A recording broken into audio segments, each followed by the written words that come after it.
자, 오늘은 주제 통합적 읽기 실전 들어갈 거고, 우리 지난번에 주제 통합적 읽기에 대해서 한번 얘기를 한 적은 있었어요. 다시 얘기할게. 주제 통합적 읽기란 뭐냐? 말 그대로 지문이 한 개가 아니라 2개 이상이다 라고요. 주로 2개가 나오고요. 약간 미니하게 나오는 경우에는 어떻게 나오니? 보기가 나오죠.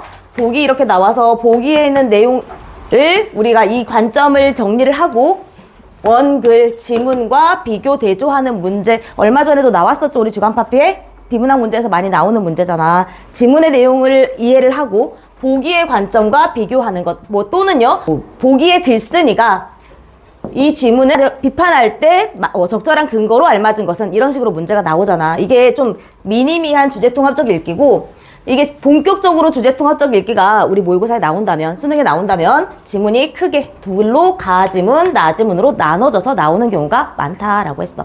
그리고 이런 경우에 가와 나를 뭐 해야 되겠니? 당연히 가와 나는 어떤 연관성에 의해서 같이 있는 지문들이겠지. 어떤 연관성이 있겠어요?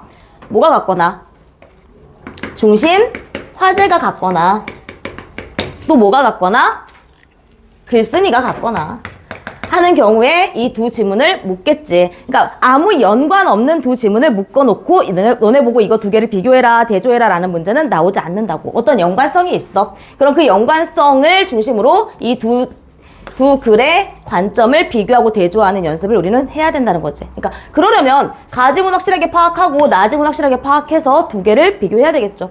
선생님이 얘기를 할 때 이렇게 얘기할게요. A 지문이 있고 B 지문이 있어. 그럼 A 지문과 B 지문을 비교 대조하는 문제가 많이 나와 라고 했어. 이 두 지문을 비교하고 대조하는 문제가 나올 때는 크게 형식적인 측면이랑 내용적인 측면에서 비교를 해야 돼. 형식적인 측면에서는 뭐가 나오냐? 내용 전개 방식이에요.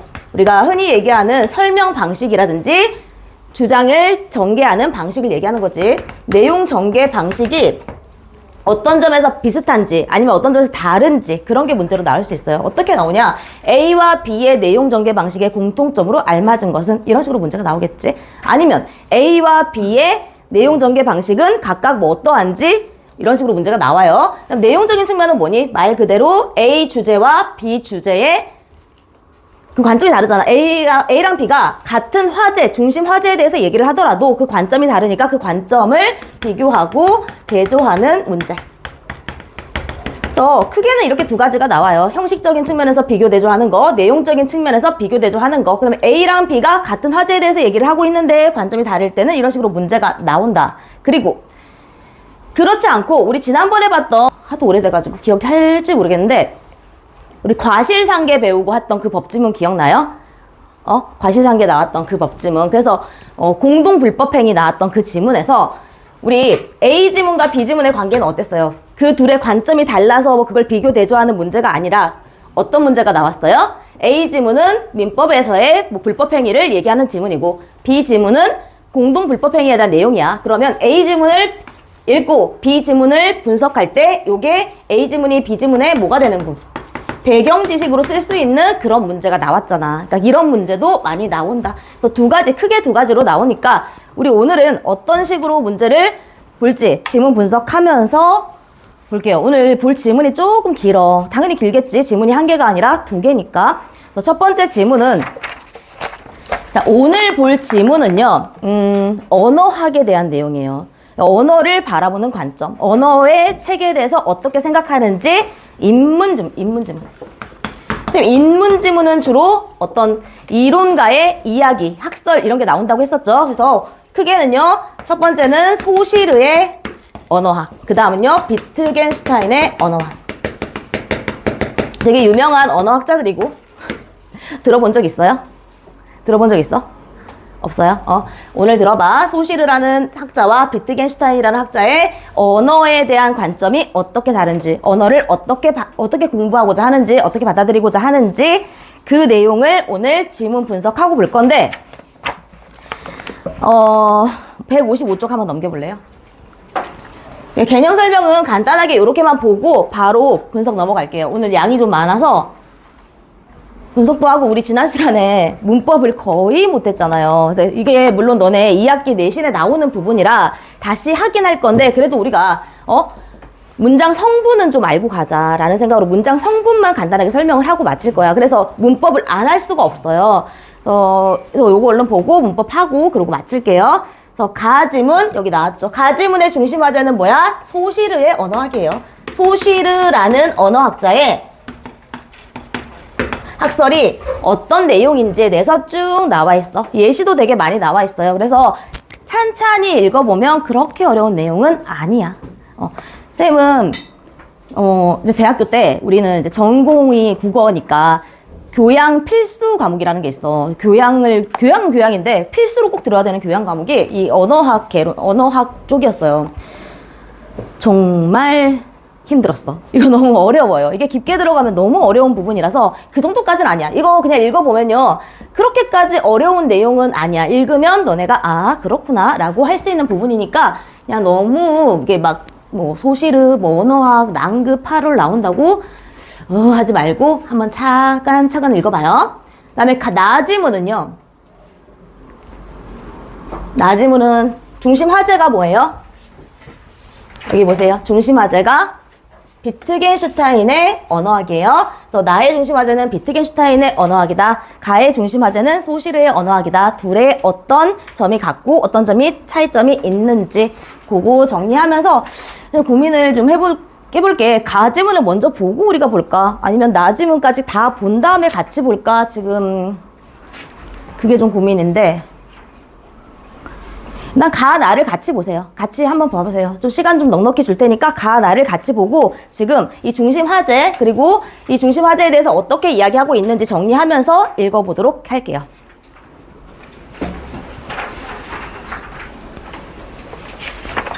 시작하자. 볼게요. 소시르의 언어학부터 볼게요. 자, 가지문 먼저 볼게요. 가지문의 중심 화제는 뭐다? 소시르의 언어학이야 라고. 소시르라는 사람의 언어학 이론에 대해서 얘기를 해주고 있구나 라고 봐야 돼. 그러면 소시르의 언어학을 일단 뭐라고 정리를 하고 있는지 일문단 읽으면서 확인해 볼게요. 자, 언어에 대한 전통적인 견해에 대해서 의문을 제기하고 이를 뒤집는다 라고 했어. 자, 첫 문장에서 소시르의 언어학이 뭐다 라고 나왔어요? 안 나왔어요? 나왔어? 안 나왔어? 첫 문장에서. 안 나왔지? 뭐만 나와 있어? 언어에 대한 전통적인 견해에 대해서 의문을 제기하고 이를 뒤집는다라고 하니까 언어에 대한 전통적인 견해랑 소시르의 언어학은 뭐다? 반대되는 내용일 거다라는 정도는 우리가 파악을 할 수 있잖아. 그러면 언어에 대한 전통적인 견해는 뭐냐? 볼게요. 소시르 이전의 사람들, 이게 언어에 대한 전통적인 견해구나. 일반적으로 언어가 현실 세계의 대상을 지칭한다고 생각했다라고요. 언어에 대한 전통적인 견해는 여기 있네요. 일반적으로 언어가 현실 세계의 대상을 지칭한다고 생각한 것. 이게 바로 그러니까 언어에 대한 전통적인 견해다라고요. 돼요? 언어가 현실 세계의 대상을 지칭해. 그럼 언어가 먼저예요? 현실이 먼저예요? 현실 세계의 대상을 언어가 지칭을 해. 그러려면은 뭐가 먼저 있었어야 될까? 현실이 먼저 있어야 돼. 이 현실이 먼저 있고 그 다음 이걸 언어로 현실을 지칭하는 것. 이게 바로 뭐야? 전통적인 견해라고. 그냥 간단하게 정리할게요. 전통적인 견해는 현실이 먼저 있고 언어는 그걸 지칭하기 위해서 만들어졌다라고요. 반면 나왔네. 그럼 소시르는 반대겠구나 정도는 우리가 생각을 해야 돼. 소시르는 언어가 현실 세계를 있는 그대로 묘사하는 게 아니야. 현실이 있고 언어가 그걸 그대로 지칭하는 게 아니라 언어의 기호 체계를 통해 아니라는 것을 언어의 기호 체계를 통해 설명했다. 자, 언어의 기호 체계를 통해 설명했다. 오히려 사람들이 그들의 언어 체계에 맞춰 현실 세계를 새롭게 인식한다고 주장했어. 그러면 소시르의 견해에는 언어가 먼저 있고 사람들이 그들의 언어에 맞춰서 현실을 새롭게 인식한다라고 주장을 했다고. 그러니까 두 개가 완전히 반대되는 내용인 거지. 되죠? 그러면 언어의 기호 체계를 통해서 이 설명을 어떻게 했을까라고 우리는 생각해 볼 수 있잖아. 그럼 언어의 기호 체계 얘기가 밑에 나오니까 다시 읽어보도록 하고요. 일단 1문단을 정리하면 그럼 1문단의 내용은 뭐야? 소실의 언어학 정도 되겠지, 그지? 뭐와 다른 전통적인 언어에 대한 전통적인 견해와 다른 소실의 언어학 정도로 정리하면 되겠어. 그죠? 자, 이 문단으로 넘어갈게요. 자, 보자. 이 문단을 볼게요. 자, 소실에 따르면 언어는 기호체계야. 그러니까 언어의 기호체계를 통해서 이걸 설명했다는데 기호체계를 어떻게 설명했길래 기호체계로 현실 세계를 묘사하는 것이 아니라 근본적으로 자의적인 체계이다 라고 했어요. 언어의 자의성이라는 말 우리 많이 조금 들어봤을 거야. 가끔 이렇게 우리 국어 책에도 나오고 하니까 자의적인 체계이다. 자의성은 뭐야? 뭐예요, 우리?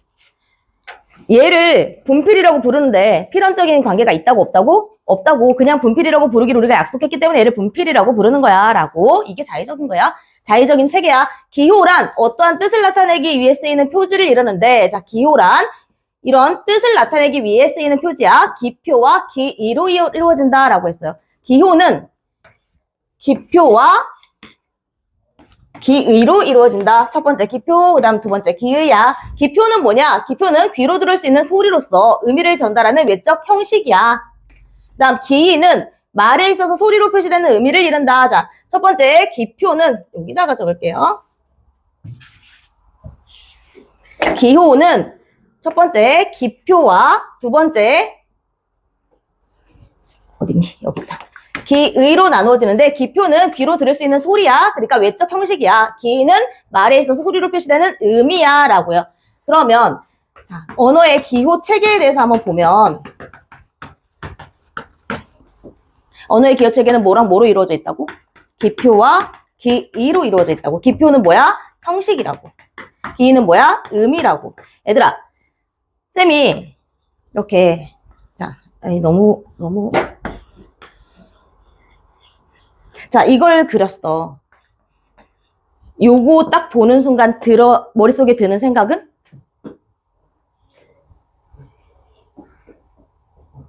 꽃이지. 그치, 꽃.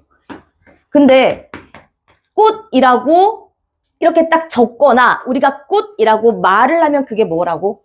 형식이라고. 우리가 머릿속에 그거 이렇게 생각하는 그게 뭐라고? 기의라고, 의미라고. 돼요? 근데 얘들아, 이걸 우리나라에서는 꽃이라 그러지. 근데 다른 나라에서는? 영어에서는 플라워라고 하지. 그리고 일본어 알아요, 혹시? 일본어에서는 하나라고 하나? 아무튼 다 다르잖아. 그러니까 이렇게 생긴 이런 아이를 우리가 꽃이라고 부르는 데는 필연적인 관계가 없다는 거야. 그게 자의적이라는 거지. 이럴 때 언어는 기호체계야. 그건 기표, 형식과 기의, 뭐야? 의미로 이루어져 있어 라는 얘기를 지금 하고 있는 거예요. 어렵지 않죠? 그럼 이거 봐봐. 언어라는 건 그냥 기호체계고 이걸 우리는 꽃이라고 부르고 다른 나라에서는 플라워라고 부르고 다 다르다고 라고 하면서 자, 예컨대 예시 나왔네요. 자, 언어의 소리 측면을 지칭하는 산이라는 기표에 산이라는 기표. 산을 뭘 산이라고 해? 이런 걸 산이라고 이런 걸 산이라고 하죠. 그 소리가 지칭하는 의미를 나타내는 평지보다 높이 솟아있는 땅의 부분이라는 기의 그런 뜻이 대응하는 거야. 그러니까 어떤 언어는 기표와 기가 합쳐져서 뭐가 되는 거야? 기호가 되는 거고 그게 바로 언어가 되는 거다라고 얘기하는 거지. 소실에 따르면 그 둘의 관계는 필연적이지 않고 자의적이야. 이걸 꽃이라고 부르는데 우리는 약속했기 때문에 꽃이라고 부르는 거지 꼭 꽃이라고 부를 필요는 없다는 거지. 단지 그 기호를 사용하는 사람들의 사회적 약속일 뿐이야. 이는 평지보다 높이 솟아있는 땅의 부분이라는 기의가 한국어에서는 뭐라고 불러요? 안 되겠다 이거. 계속 돋보기가 넘어가가지고. 한국어에서는 뭐라고 불러요? 산. 중국어에서는 뭐라고 부르니? 이거 읽어봐. 나 중국어를 잘 몰라서. 샨? 이렇게 부른다? 이렇게 한데 발음교가 이렇대. 영어에서는 뭐라고 해요? 마운틴, 라고 하죠. 이 등의 다른 기표로 기표는 소리나 표기니까, 그지? 나타나는 것에서 확인할 수 있다. 뭘 확인할 수 있다고? 필연적인 관계가 없다는 거를 기표와 기의 관계가 자의적이라는 걸 확인할 수 있다는 거지. 즉, 언어는, 정리해요. 자의적인 성격을 지닐 뿐이며, 현실 세계를 그대로 묘사하는 게 아니라는 게 누구의 의견이다?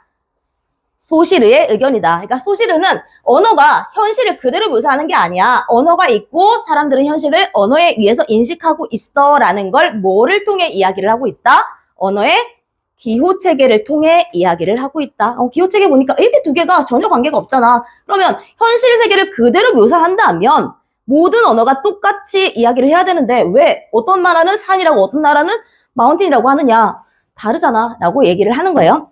예시가 전체 나왔던 부분이고 그 다음 더불어 밑에 볼게요. 3문단이요. 그럼 2문단의 내용은 뭐겠어요?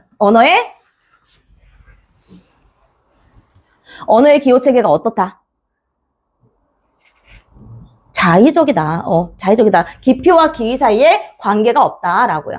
필연적인 관계가 없다라고요. 그러니까 더불어 소실은 사람들, 3문단 갈게요. 사람들이 언어 체계에 맞춰 현실 세계를 새롭게 인식한다는 것을 설명하기 위해 하나 더 얘기해. 랑그와 파롤이라는 개념을 가지고 와서 제시했다. 랑그라는 거, 자, 랑그 중요합니다. 여기서 중요하게 다뤄지는 부분이야. 랑그란 언어가 갖는 추상적인 체계야. 파롤은 뭐니? 랑그의 바탕을 두고 개인이 실현하는 구체적인 발화야.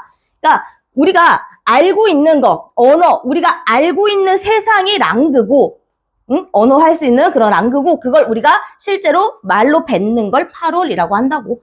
소실은 어떠한 사람이 어떠한 발화를 하더라도, 어떤 말을 하더라도 그 발화의 표현 방식이나 범위는 내가 모르는 걸 말을 할 수 있다고 없다고? 없다고. 그러니까 그가 사용하는 언어 체계인 랑그 내에서만 말을 만들어낼 수 있다고. 쌤이 너네한테 어휘력을 키워라 라고 늘 얘기하면서 내가 한번 1학년한테 한번 그런 식으로 농담 반 진담 반으로 얘기한 적이 있었어. 1학년인데 어휘 시험을 매번 제 시험을 보고 통과를 못해가지고 이걸 쓰고 있었어. 그래서 너네 싸우더라도 어휘력이 있어야 싸움을 하지. 이렇게 너네 아는 게 없으면 싸울 때 욕밖에 할 수 있는 게 없다라고 얘기를 하거든. 진짜 내가 아는 게 있어야 뭔가 말을 할 수 있는 거예요. 선생님도 수업을 하기 위해서, 수업 준비를 하기 위해서 내가 이런 거를 배워. 머릿속에 정리가 돼야지 이걸 말로 할 수 있다라는 그런 생각이 들면 이게, 언어라는 건 내가 아는 내에서, 알고 있는 언어 체계 내에서 내가 입으로 뱉을 수 있는 것이 언어구나라고 주장하는 게 바로 소실의 의견이라는 거예요. 이해되죠? 그래서 봐봐. 사실상 랑그에 의해서 지배되거나 제약받는다고 주장해. 자, 그 예로 지금 예시 딱 나와 있어요. 한국어에서는 빨간 계통의 색을 빨갛다, 시뻘겋다, 새빨갛다, 붉긋붉긋하다. 또 뭐 있니? 뭐 붉고죽죽하다. 뭐가 있을까? 울긋불긋하다, 뭐 기타 등등 여러 가지가 있잖아. 다채롭게 표현할 수 있어. 우리나라는 되게 색채어가 많이 발달이 돼 있어. 하지만 영어에서는 한국어만큼 빨간 계통의 색을 다채롭게 표현할 수 있는 단어가 많지 않아. 어떤 게 있겠니? 레드 정도? 그다음에 좀 진한 레드는 뭐 다크레드, 뭐 밝은 레드 이런 식으로밖에 없다고 선생님 알고 있어요. 따라서 소실은 영어를 사용하는 사람들이 실제로 빨간색이 그 나라에는 별로 없고 우리나라에는 되게 많겠니? 아니지. 우리나라에 있는 빨간색만큼 그 나라에도 존재를 하겠지. 근데 그 사람들은 빨강을 다채롭게 표현을 해야 하네? 못해. 왜 못해? 뭐가 없으니까? 언어가 없으니까. 언어 체계가, 랑그가 한정적으로 있으니까 그 사람들은 제대로 못한다라는 거예요. 자, 영어를 사용하는 사람들이 실제로는 다양하게 존재하는 빨간 계통의 색을 그들이 사용하는 랑그에 맞게 인식을 해. 그러니까 빨강을 되게 조금만 있다. 빨간색이 이렇게만 있다라고 인식을 한다고 본다. 이는 결국 랑그의 차이에 따라 사람들이 현실 세계를 인식하는 방식이 달라진다는 것을 의미하는 거야. 라고. 아는 만큼 보인다잖아. 그게 소실의 의견인 거예요. 자, 일반적으로. 자, 여기까지 정리해보면, 이 문단에서 뭐가 나왔어요? 랑그와 랑그와 옆에 구체적인 발화 뭐예요? 파롤. 그치. 랑그와 파롤에 대해서 나왔어. 일반적으로 사람들은 어휘를 선택하고 그것을 언어 체계에 맞추어 발화하는 주체가 나 자신이라고 생각을 해. 하지만 소실은 발화의 진정한 주체는 이 말하는 사람이 아니라 누구라고 생각한다고? 머릿속에 있는 랑그라고 생각한다고.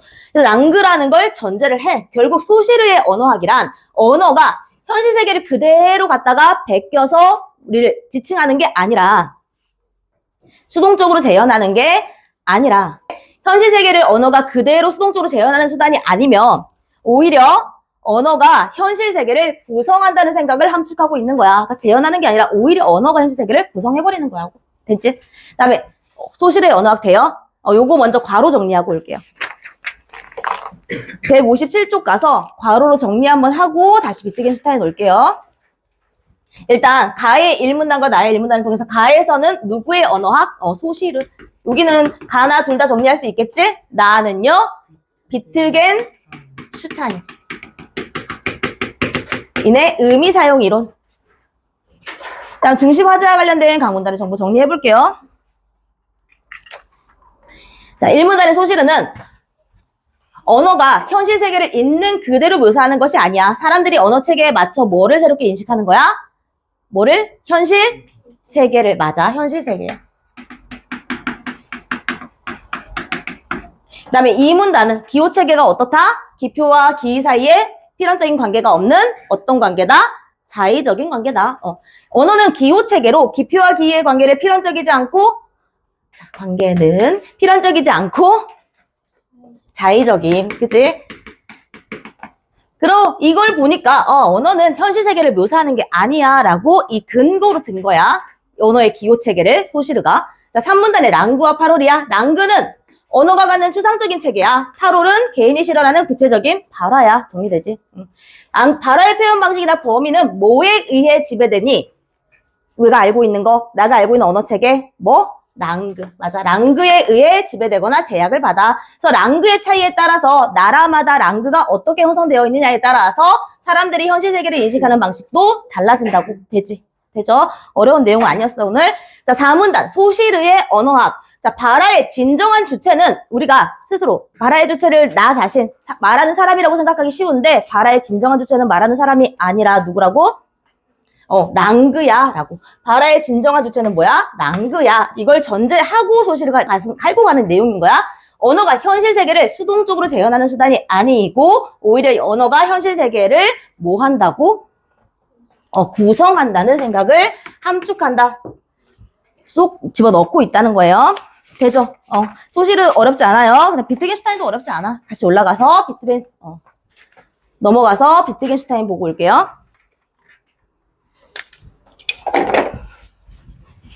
일단 오늘은요 어려운 화학 기호가 없어서 난 살 것 같아. 이 발음이 지난 시간에 약간 약에 취한 듯이 발음이 너무 힘들었거든.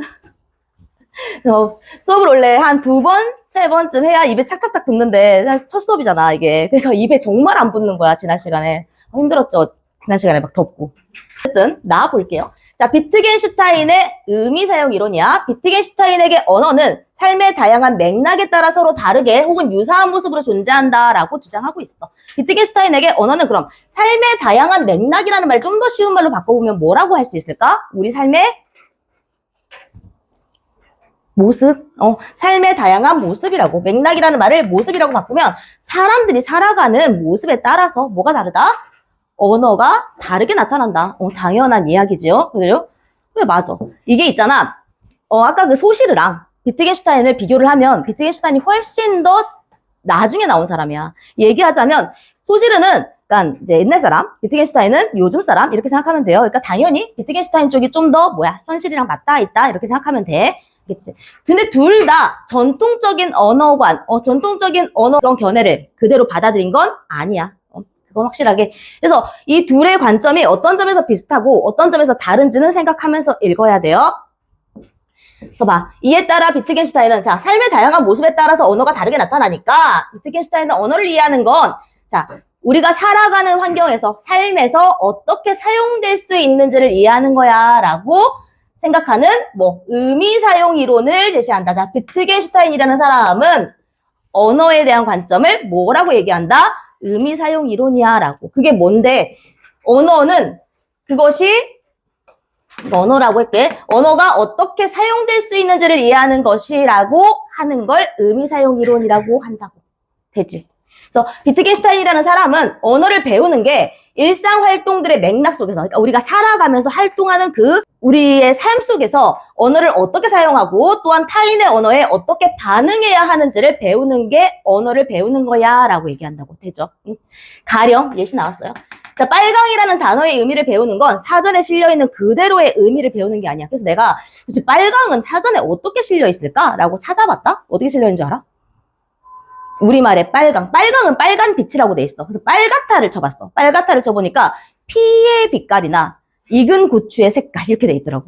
그러니까 우리가 빨간색이 뭔지 되게 추상적이잖아. 그러니까 우리가 흔히 볼 수 있는 구체적인 사물에 딱 들어가지고 이렇게 설명을 해놨더라고. 어쨌든 빨강이라는 걸 그 피 색깔이야 이렇게 배우는 게 아니라 실제 미술 시간에 눈앞에 있는 빨간 사과를 그려보세요 라고 선생님이 얘기했을 때 아 이걸 내가 찾아서 그리는 게 이게 빨간색이구나 이렇게 배우는 과정이 바로 언어를 배우는 거다라고 되지. 그래서 비트겐슈타인은 되게 언어를 되게 현실적으로 인식을 했다 이 정도 이해할 수 있겠지? 돼요? 그럼 첫 번째 문단의 내용은 뭐겠어? 비트겐슈타인의 뭐? 의미 사용 이론이라고 정리할 수 있겠죠? 되겠죠? 자, 두 번째 문단이요. 그래서 비트겐슈타인은 이런 의미 사용 이론을 설명하기 위해서 언어를 뭐에 비유했다? 게임에 비유를 했어. 어떻게 게임에 비유했을까? 라고 보면 자 예시가 쭉 나와 있어요. 예를 들어 땅 따먹기와 같은 게임의 규칙. 땅 따먹기가 뭔 줄 알아? 그래 뭐 대충 알아 이렇게 해가지고 하는 거. 그런 게임의 규칙이 있을 거 아니야. 근데 그 규칙은 반드시 꼭 이렇게 해야 돼가 아니라 그 게임에 참여하는 사람들이 있을 거 아니야. 그들이 게임을 원활하게 진행하기 위해서 만들어진 것이며 이런 게임의 규칙은 그것에 참가한 사람들이 게임을 수행할 수 있도록 만드는 그냥 형식에 불과해. 그러니까 이 규칙이라는 건 절대 불변이 아니라 바뀔 수도 있어 라고 얘기하는 거지. 마찬가지. 언어도 그렇게 바뀔 수 있다라는 얘기를 하고 싶어서 여기에 비유를 하는 거야. 되죠? 이렇게 언어를 게임에 빗대어 설명한다는 것은 곧 보세요.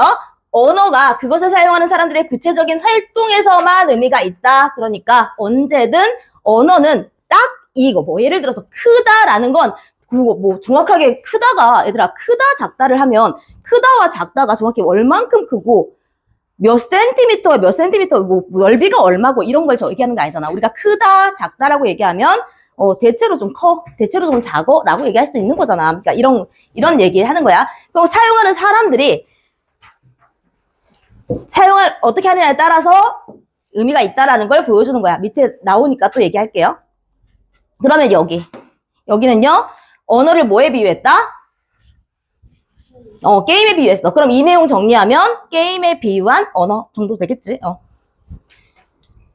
그 다음에 3문단이요. 비트겐슈타인은 언어가 사람들의 삶과 엉켜있으면서 사람들의 삶을 반영한다는 것을 언어의 모호성을 통해서 설명하기도 해. 또 근거를 하나 들어요. 언어는 되게 모호하잖아. 그러니까 사람들이 같이 쓰는 말이고 그러니까 크다 작다 어느 정도인지 정확하게 딱 얘기를 안 한다는 건 사람에 따라서 쓰는 방법이 다를 수 있다는 거잖아. 자, 나오지? 크다와 작다와 같은 표현들은 사람에 따라 의미가 다르게 사용되기 때문에 듣는 사람에게 모호하다는 느낌을 줄 수 있다고. 예를 들어서 우리 초등학교 1학년 아이가 가가지고 어디를 뭘 보고 어떤 사람을 똑같은 사람을 보고 초등학교 1학년 아이가 가서 와 크다라고 했대. 걔가 나를 보면 엄청 크겠지. 크다라고 했어. 근데 막 되게 큰 사람이 와가지고 나를 보고 크다라고 하겠냐고. 안 하지. 키 되게 작다 이렇게 얘기하겠지. 그래서 크다와 작다와 같은 표현은 상대적이라는 거지. 보는 사람이 크게 보느냐 작게 보느냐는 다를 수 있다는 거지. 그지? 그래서 이런 모호하다는 느낌을 줄 수 있지만 하지만 이와 같은 표현이 없다면 정확한 크기를 알 수 없는 경우에 대해서는 언급 자체를 못해. 뭐 정확히 몇 센티미터인 경우에만 언급해야 된다라고 너무 명확하게 딱 정해져 있다면 언어가 그렇게 명확하게 정해져 있다면 우리가 삶을 살아가면서 언어를 사용하는데 되게 제약이 많을 거라는 거야. 그래서 어느 정도의 이런 모호성은 우리가 삶에서 언어를 사용할 때 좀 더 언어 생활을 자유롭게 원활하게 해줄 수 있는 요소가 될 수 있다라는 얘기예요. 뭔 말인지 알겠지? 그래서 더욱이 사람들은 간혹 의도적으로 모호한 표현을 사용하기도 해. 따라서 비트겐슈타인은 언어에 존재하는 많은 불명확성이 오히려 단점이 아니라 장점이 될 수도 있으며 너무 높은 수준의 명확성이 너무 딱딱딱딱 정해져 있다면 융통성의 여지를 없앨 수도 있어서 사람들이 언어를 사용하는데 불편할 수 있다라고 얘기하는 거예요. 되니? 자, 이 부분 정리해보면요. 언어의 모호성, 그게 장점이 될 수도 있다라고 얘기하는 거야. 자, 전통적으로 어떤 개념을 형성하는 일은 수많은 종류의 나무로부터 공통 요소를 추출하여 이것처럼, 자, 여기 예시예요. 자, 우리가 어떤 걸 나무라고 해. 근데 이렇게 생긴 얘만 나무야. 왜 나무가 이렇게 생겼어? 이렇게 생긴 나무가 많진 않잖아. 이렇게 생긴 것만 나무야 라고 하진 않잖아. 나무들의 공통적인 특성이 있어. 어떤 특성? 어떤 속성? 뭐 줄기가 있고 그 다음에 가지가 있고 그런 것들 있잖아. 뿌리가 있고, 뭐, 광합성을 하고, 우리 지난 시간에 배웠던 것처럼 광합성을 하고, 이런 것들, 이런 속성을 가지고 있으면, 이건 나무야, 라고 몇 가지 속성들이 공통적으로 가지고 있다면 나무라고 해. 그럼 나무랑 풀이랑은 뭐가 달라? 우리가 생각하기에 나무는 그래, 이래야 되는데, 풀은 그 속성을 많이 가지고 있어, 안 가지고 있어? 안 가지고 있지. 풀도 광합성하고 다 하는데도 안 가지고 있잖아. 그래서 나무랑 풀의 차이점은 나무에만 있는 속성들 몇 가지를 묶었을 때 나무라고 하고 그게 없고 또 다른 점이 있을 때 좀 이렇게 되는 거 그런 거요. 그럴 때는 풀이라고 해. 아까 그런 거. 그래서 개념을 형성하는 것처럼 서로 다른 개별적이고 구체적인 대상으로부터 공통 요소를 추출하는 과정. 공통적인 걸 추출하는 과정을 통해 개념을 형성을 했어. 그런데 비트겐슈타인은 그러지 말라 했다고. 하지만 개념을 사용할 때 비트겐슈타인은 그것의 적용 사례들의 어떤 공통 요소가 반드시 있어야 한다라는 강박관념을 버리라고. 왜? 그것들이 다 가지고 있어야 그런 공통 속성을 다 가지고 있어야 그런 개념이야 라고 정해버리면 우리가 언어를 사용할 때 되게 제약이 많다 이거지. 그래서 이는 결국 언어가 그것을 사용하는 사람들의 삶과 맞물려 있어. 삶의 양식이 아주 다양하잖아. 사람들의 삶은 다양하니까 언어도 당연히 다양하기 때문에 이걸 하나로 묶어가지고 뭐라고 하는 걸 되게 지양했다고 이야기하는 거예요. 되지? 따라서 비트겐슈타인에게 있어 언어란 현실 세계를 그대로 재현하는 게 아니라 현실 세계를 그대로 재현하는 건 뭐야? 전통적인 견해지. 그러면 비트겐슈타인도 전통적인 견해를 따르지 않았다라는 건 우리가 파악할 수 있겠지. 아니라는 거 여기서 파악해야 돼. 언어를 사용하는 사람들의 뭐다? 소통에 의해서 만들어지는 것이야 라고. 사람들과의 관계에서 언어를 이야기하고자 했던 사람이 누구? 비트겐슈타인이야. 되지. 오늘 어려운 내용은 아니에요. 어려운 내용은 아닌데 조금 비문학은 늘 재미없지 너네. 재밌지 않아? 언어학? 그래도? 자, 나 정리해보자. 1문단은요, 비트겐슈타인의 의미 사용 이론이야. 언어는 삶의 다양한 뭐에 따라? 여기가 뭐라고 표현했어? 맥락에 따라라고 표현했어. 이걸 모습이라는 말로 바꿀 수도 있다고 했어요. 자, 맥락에 따라 서로 다르게 혹은 유사한 모습으로 존재해. 그러니까 언어를 이해하는 건 뭐냐? 그게 어떻게 사용될 수 있는지를 이해하는 거야. 어떤 사람들 사이에 사용될 수 있는지 이해하는 게 바로 언어를 이해하는 거야 라고 정리해줬지. 됐지? 그 다음에 2문단, 언어와 게임. 언어는 왜 게임에 비유했어? 게임 규칙은 그거 참가한 사람들이 게임을 수행할 수 있도록 만드는 뭐에 불과할 뿐이야? 형식에 불과할 뿐이야. 그지? 그러니까 그걸 사용하는 사람들의 구체적인 활동과 관련해서만 의미가 있어. 그 사람들이 뭔가 다른 규칙을 원하면 바뀔 수도 있어 라는 거야. 자, 3분단 언어의 모호성. 언어가 사람들의 삶을 뭐 한다는 걸? 반영한다는 걸. 언어의 모호성을 통해 설명을 했는데 근거로 든 거야. 자, 언어에 존재하는 수많은 모호한 표현들, 그런 불명확성이 많이 있는데 그게 장점이 될 수 있으며 너무 높게 명확성이 너무 높은 수준으로 요구가 된다면 오히려 융통성의 여지를 없애서 언어를 사용하는데 제약이 있을 수 있다. 되죠? 4문단. 자, 비트겐슈타인의 마지막 정리했었어요. 언어학을 의미사용 이론에 대해서 정리했었어. 개념의 적용 사례들의 어떤 공통 요소가 반드시 있어야 한다고 했어? 아니라고 했어? 비트겐슈타인이 아니라고 했어. 이런 강박관념을 버려라. 삶의 양식이 다양하잖아. 언어도 다양하잖아 라고 이야기했다고.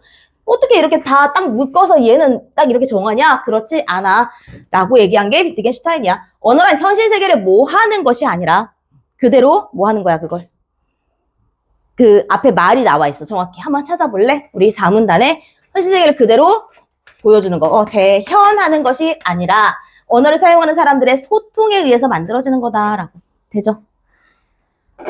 여기까지 정리됐고 관계 파악해보면 그 둘의 이론을 뭐 하고 있니 여기서? 소시르의 이론과 비트겐슈타인의 이론을 대조하고 있지.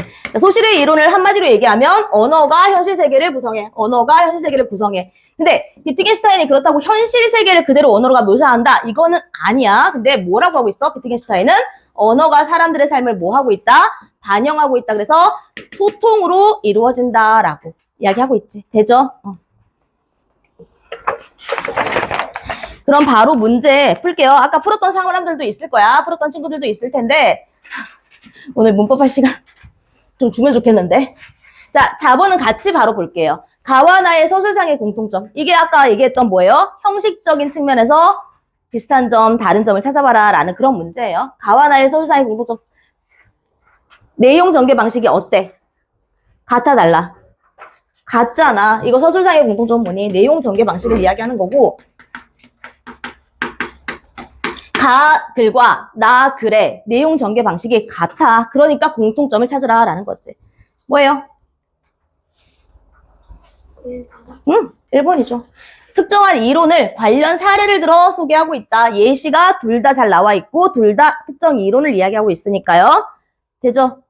되죠? 이건 넘어갈게요. 자, 5번. 랑그와 파롤에 대한 이해로 가장 적절한 것은, 자, 요거는요, 지금 30초 줄 테니까 빨리 풀어봐요. 요거는 질문할 거예요. 선지가 맞는지, 틀린지, 틀리면 뭐가 틀렸는지 쌤이 이름 불러서 물어볼 거야. 잘 풀어봐.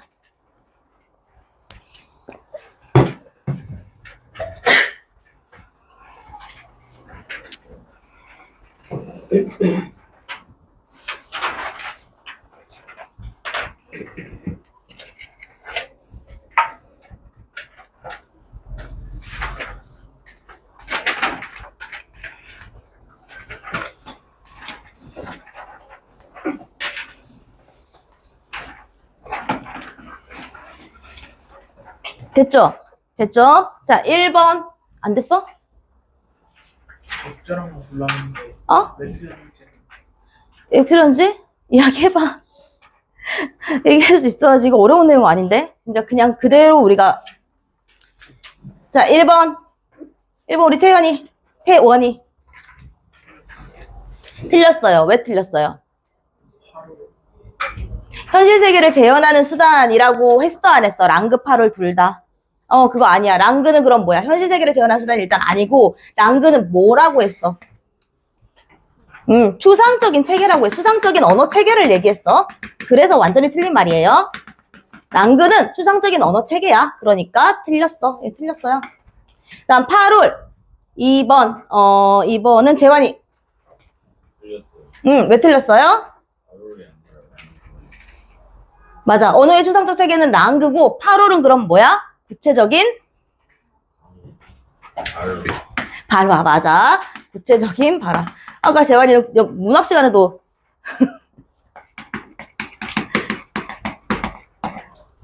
방백 물어보시던데. 방백. 자, 3번. 랑그는 개인이 실현하는 구체적인 발화이다. 맞아요? 틀렸지? 뭐랑 바뀌었어, 지금? 얘네 둘이 바뀌었네. 바뀌었네. 그러니까 둘 다 틀렸어. 그 다음에 4번. 파롤의 표현 방식은 랑그에 의해서 제약을 받는다. 맞아요, 틀려요? 맞아요, 틀려요? 맞지? 그지? 이 얘기 계속했죠? 자, 5번. 랑그는 파롤을 바탕으로 발화자가 주체임을 드러낸다. 라고 했어요. 발화자가 누구라고? 아니, 뭐부터 틀렸는지 모르겠어. 그냥 다 틀렸어. 뭐가 틀렸어? 발화자가 발화의 진정한 주체는 누구다? 랑그다. 그지? 근데 얘들아, 이게 왜, 너네 이거 이해가 안 되면 이게 되게 헷갈릴 수 있는 선지야. 지금 우리가 볼 때는 말도 안 되는 말인데? 라고 하는데, 자, 랑그 들어갔지. 파롤 들어갔지. 발화자 들어갔지. 주체 들어갔지. 나온 말들 다 조합해가지고 이상하게 섞어놨지. 그러니까 당연히 내용 이해 안 되면, 이게 맞나? 라고 생각할 수 있는 선지야. 알았지? 답은요, 4번이에요. 틀렸어, 이거. 자, 6번은 차근차근 한번 풀어봐봐. 6번에 영어에는 오징어랑 문어의 구분은 존재하지만 낙지와 쭈꾸미를 나타내는 단어는 없대. 학명은 있지만 실제로 없대. 왜 없을까에 대해서 소실의 입장에서 그다음 비트겐슈타인의 입장에서는 어떻게 얘기하는지 찾아봐. 낙지 쭈꾸미에 대한 말이 왜 없겠니? 많이 먹어서? 많이 먹으면 당연히 있겠지. 안 먹으니까. 그들이 낙지 볶음을 알겠니? 쭈꾸미 철판구이를 알겠니? 모른대. 너도 처음 듣니? 넌 영어권에서 사람이. 저도 진짜 처음 들어보는데. 쭈꾸미 요리를 처음 들어봐? 네. 쭈꾸미를 먹어본 적이 없어? 할 말이 없네요. 내용 이해가 됐으면 별로 어렵지 않은 내용이야. 자, 영어권의 외국인들은 낙지, 문어를 잘 구분도 못해. 맛도 구분을 못해. 낙지랑 문어 똑같이 생겼잖아, 이렇게. 문어와 오징어는 있는데 낙지와 쭈꾸미는 없다. 자, 보자. 소실의 입장에서 영어권의 외국인들이 낙지와 문어를 잘 구분하지 못한다는 건 어떻게 인식한다는 거야? 비슷하게, 유사하게 인식하는 것은 결국 언어가 현실 세계를 모하는 사례로 볼 수 있다. 언어에 낙지와 문어, 낙지라는 단어가 없기 때문에 문어랑 낙지를 구분하지 못해. 그러니까 언어가 현실 세계를 뭐 해버리는 거니? 지배하는 거지. 그걸 다른 말로 뭐라고 했어? 현실 세계를 구성한다는 것을 구성하는 사례로 볼 수 있다. 돼요? 되지? 비트겐슈타인의 입장에서 보면 오징어와 문어를 나타내는 단어는 영어에 있지만 쭈꾸미, 낙지 구분하는 단어가 없는 건 영어를 사용하는 사람들이 공유하는 뭐에 따라 언어가 만들어진 거야? 그치? 삶의 양식. 3. 그들의 삶에 쭈꾸미랑 낙지가 들어올 틈이 별로 없나 봐요. 다른 거 먹을 게 다른 많아가지고 쭈꾸미, 낙지는 안 먹나 봐. 읽기 전과 읽기 중과 읽기 후. 자, 31번, 32번이 아니라 7번과 8번. 지금 차근차근 한번 풀어보세요.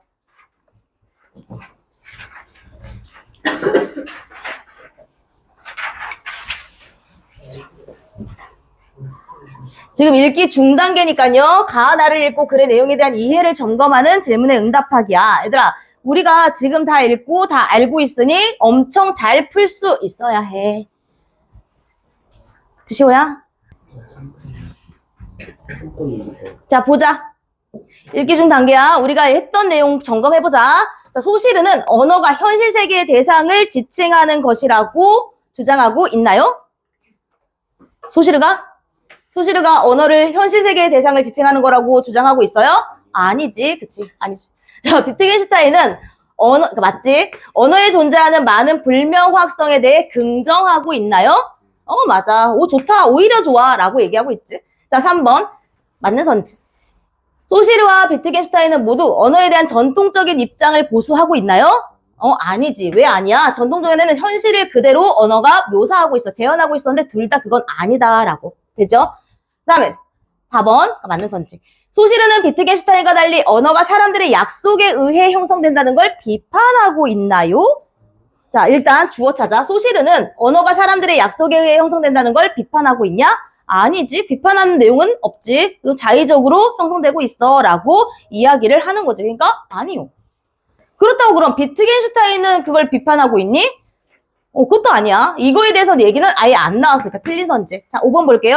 비트겐슈타인은 소시르와 달리, 자, 주어 찾아. 비트겐슈타인은 언어가 사용하는 사람들의 맥락에 따라 다르게 사용될 수도 있다는 걸 부정해? 비트겐슈타인이? 아니지. 뭐야? 긍정이지. 그러니까 이거 아니오야, 얘야. 부정하고 있나요? 아니요. 이렇게 가야지. 그지? 맞는 선지. 되죠? 자, 8번 봐요. 읽기 후 단계야. 읽기 후 단계. 다 읽었어. 읽은 후에 뭐 하라고 했어? 가와 나와는 다른 관점을 지닌 글을 찾아서 공통점과 차이점을 설명하기라고 했어요. 조금 더 생각해서 풀어야 될 문제야. 8번 풀어볼게요. 오늘 이거 할 수 있죠? 안 하면 뭐 어떻게 내신 때 열심히 하세요. 알아. 알고 있어. 할 수 있어. 우리 문장 성분만 간단하게 볼 거라서 주성분, 부속성분, 독립성분만 볼 거라서 많은 내용 아니에요. 그거라도 알아야 이제 아는 문장, 이어진 문장 나올 때 이게 뭔 소리야 하지 않을 수 있잖아요. 자, 봐봐. 보자. A, B, C가 각각 어떤 내용인지 정리가 됐니? 돼야지 문제 풀 수 있어요. 자, A 봐. 말소리와 지심을 소리와 그 대상 간에는 직접적인 관계가 없고 직접적으로 그 개념이 말소리와 연결이 돼. 그러니까 지심을, 대상물은 개념을 통해 말소리와 간접적으로 연결되어 언어는 일정한 의미, 뭔 소리인지 파악되는 사람. 소리와 그 대상물 간에 직접적인 관계가 없다고. 뭔 말이야? 이거지, 이거. 기표와 기의 사이에 뭐가 없다? 필연적인 관계가 없다. 언어의 자의성 얘기하는 거예요. 읽으면서 이게 뭘 말하는 건지 우리가 정리를 해봐야 돼. 자의성 얘기하는 거야. 필연적인 관계가 없다는 거. 자, B. 언어란 현실 세계를 재현하기 위한 수단이야. 그러니까 언어의 의미는 곧 언어가 구체적으로 지시하는 그 대상이야. 뭔 말이니 이거? 현실을 그대로 지칭하는 게 언어야 라는 무슨 견해? 전통적인 견해야.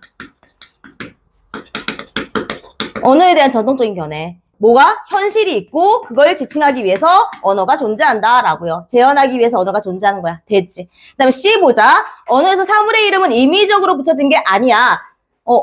이게 아니래. 자의적인 게 아니래. 임의적이란 말은 자의적이란 말이랑 비슷하야. 우리가 임의로 이렇게 정할게 라고 하는 건 임시로 그냥 정할게. 그냥 내 마음대로 정했어 라는 말이거든. 그러니까 임의적이라는 건 자의적이라는 뜻이에요. 사물은 자연의 일부로서 자연을 담고 서로 유사함을 나누어 가지며 사물의 이름은 이런 자연의 법칙에 따라 지어진 거야 라고 하는 건 사물의 성질을 그대로 우리가 언어로 옮겨놨다는 거지. 자의성이 있다고 없다고? 없다고. 뭐가 있다고? 언어와 그 대상물 간에는 필연적인 관계가 있다라고 주장하는 얘랑 완전히 반대되는 내용인 거야. 되지? ABC 내용이 확실하게 파악이 됐으면 문제가 어렵진 않을 거예요. 자, 1번 보자.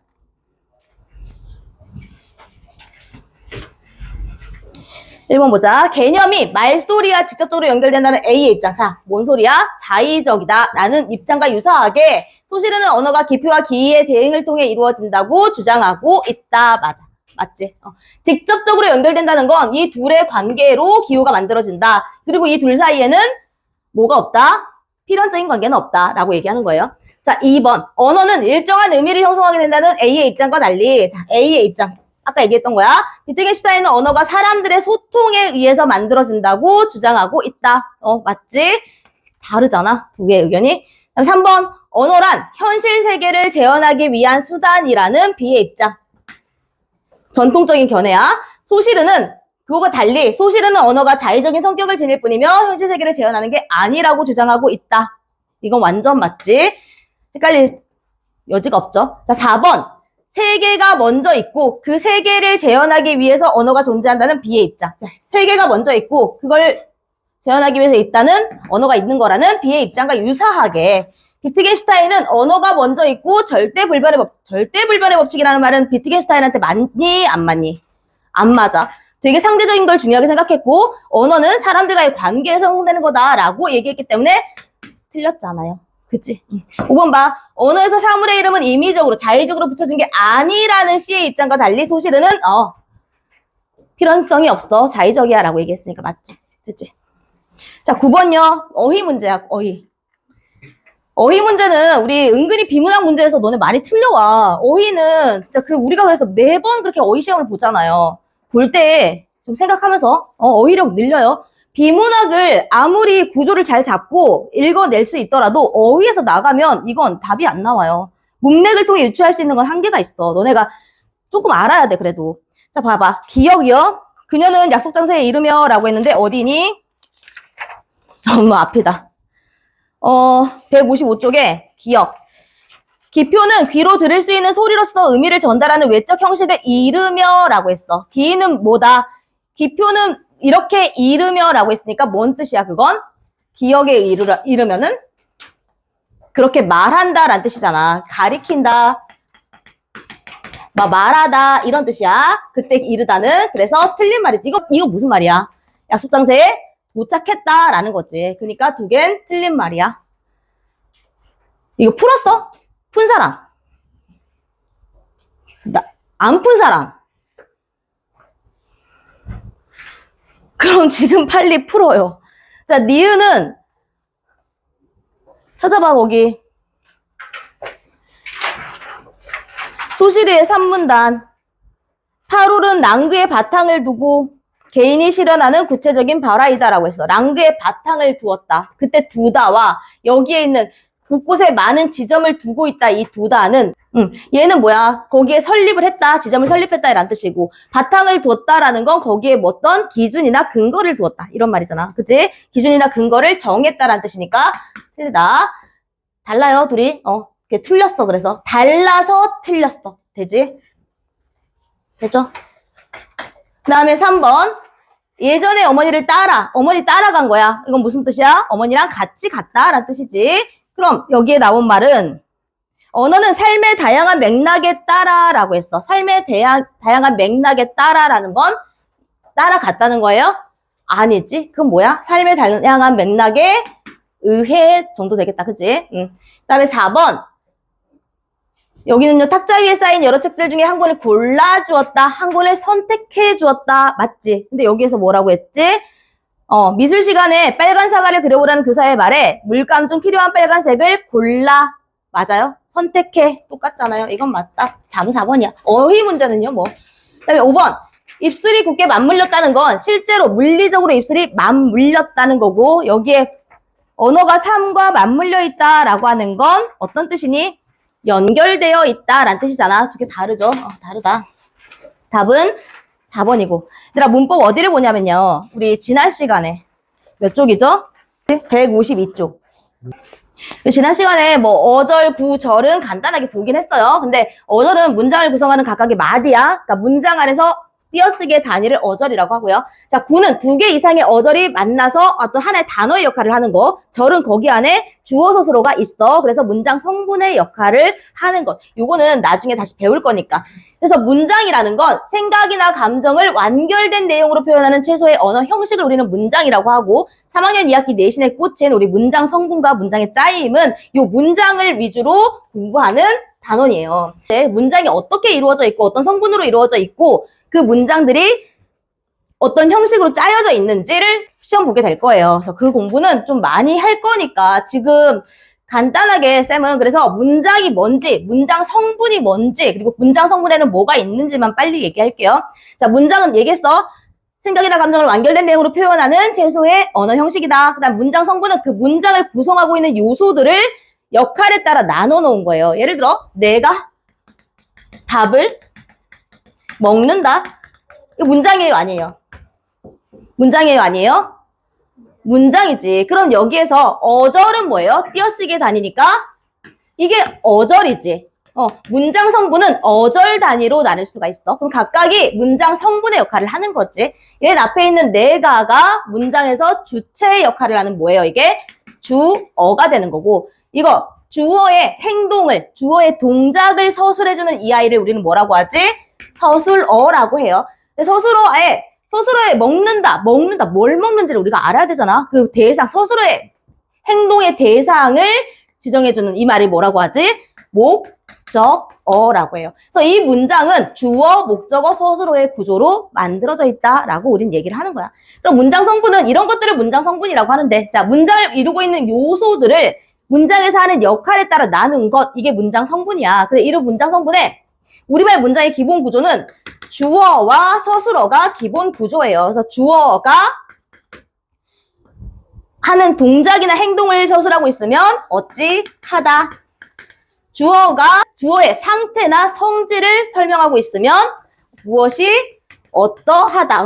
주어가 어떠하다. 그다음 주어를 그대로 지정해주고 있으면 주어가 무엇이다. 이렇게 얘기해요. 이 세 가지가 기본인데, 그럼 주어와 서술어는 반드시 필요하겠지, 문장에서. 근데 어떤 서술어인 경우에, 이런 먹다 같은 이런 서술어인 경우에는 이런 행동을 하는 대상, 행동의 대상이 되는, 행동을 하는 주어는 있지. 행동의 대상이 되는 목적어가 꼭 필요한 경우가 있어. 그래서 우리말에서 꼭 필요한 성분을 주성분이라고 하고, 없어도 되지만 말이 안 맞진 않지만 있으면 좀 풍성해지는, 문장이 풍성해지는 성분을 부속성분이라고 해요. 그리고 다른 말과 다른 성분과 관계를 맺지 않고 있는 성분을 독립성분이라고 해. 이렇게 세 가지로 나눌 수가 있어. 그럼 얘들아, 주성분엔 일단 뭐가 들어가겠어? 주어와 서술어가 들어가겠지. 그 다음 이렇게 목적어를 꼭 필요로 하는 타동사인 경우에는 무슨 성분이 꼭 들어가겠어요? 목적어가 들어가겠지. 그리고 우리말에는 보어라는 게 있어요. 얘들아, 보어는요, 우리말에서 되다와 서술어 되다와 아니다 앞에서만 무엇이 되고 뭐가 아닌지를 보충해주는 말. 자, 되다 아니다가 문장에서 혼자 쓰이면 되게 돼요? 나는 되다, 너는 아니다. 말이 돼, 안 돼? 안 되지. 무엇이 되고 뭐가 아닌지를 보충해주는, 설명해주는 얘가 필요해. 이걸 뭐라고 하냐? 보어라고 해요. 그럼 이랑 가는 조사의 형태가 우리가 흔히 얘기하는 주격 조사랑 되게 똑같이 생겼단 말이야. 여기 봐. 가, 이런 것처럼. 근데 이 보격, 얘네를 보어를 만들어주는 보격 조사라고 하는데, 조사 설명부터 할 수는 없어서 일단 얘기할게요. 어쨌든 보격 조사라고 하는데, 이런 아이들, 이랑 가가 조사로 붙었다고 해도 그 뒤에 서술어가 되다 아니다이면 얘는 주어가 아니라 뭐다? 보어다. 이렇게 이해를 해야 돼요. 왜냐면 이게 나중에 너네 시험 문제 되게 많이 나오는 게 얘가 주격조사가 아니라는 걸 묻는 문제들이 진짜 많이 나와. 어떤 거 있니?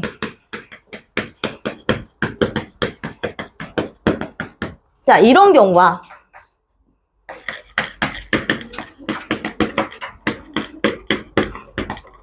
이런 경우에 코끼리는 코가 길다. 나는 학생이 아니다. 자, 이때 이 가와 이는 조사의 종류가 같아요, 달라요? 똑같이 생겼지? 이 아니, 그러니까 받침이 있으면 이고 받침이 없으면 가니까 이랑 가는 똑같이 생겼잖아. 근데 이런 경우에 코가 길다. 여기 뒤에 서술어가 뭐야? 길다잖아. 그러니까 얘는 주격조사고 아니다잖아. 그러니까 얘는 복격조사고. 이건 나중에 내신할 때 정확하게 다시 자세하게 할 거야. 엄청 자세하게. 그래서 지금 이걸 뭘 자세하게 할 건 아니지만 어쨌든 무슨 말이냐? 이렇게 되다 아니다 같은 서술어에는 반드시 보어가 필요해. 그래서 보어도요 주성분이에요 라고 이 얘기를 하려고 지금 얘기를 한 거야. 그다음 부속성분에는 뭐가 있냐? 꾸며주는 말이 있어요. 관형어와 부사어가 있어요. 관형어와 부사어는 어떻게 만들어지겠니? 관형사 자체가 관형어가 되는 경우도 있고 동사 형사의 활용령이 관형어가 되는 경우도 있는데 우리 친구들이 지금 품사부터 헤매고 있어서 사실은 이 부분이 갑자기 혹 들어가면 당연히 어려운데 이거 주성분, 부속성분, 그래 독립성분은 우리가 흔히 알고 있는 독립어. 독립어에 뭐가 있는지 알아요? 품사 배웠던 기억나? 감탄사. 독립어인 감탄사 하고요. 감탄사 얘기할 때 누구야 라고 부르는 건 감탄사가 아니야 라고 얘기했잖아. 부르는 말까지도 독립성분에 들어가요. 그리고 또 그런 거 있지. 뭐 가을, 뭐 낙엽이 떨어지는 계절 하는 이런 제시어들 있잖아. 그런 제시어도 독립성분이다. 이 정도만 지금 빠르게 얘기를 할게. 어차피 다시 배워야 되고 확실하게 배워야 되는 부분이에요. 그냥 넘어갈 수는 없는 부분이야. 일단 여기까지 하겠습니다. 오늘은 여기까지 할게요.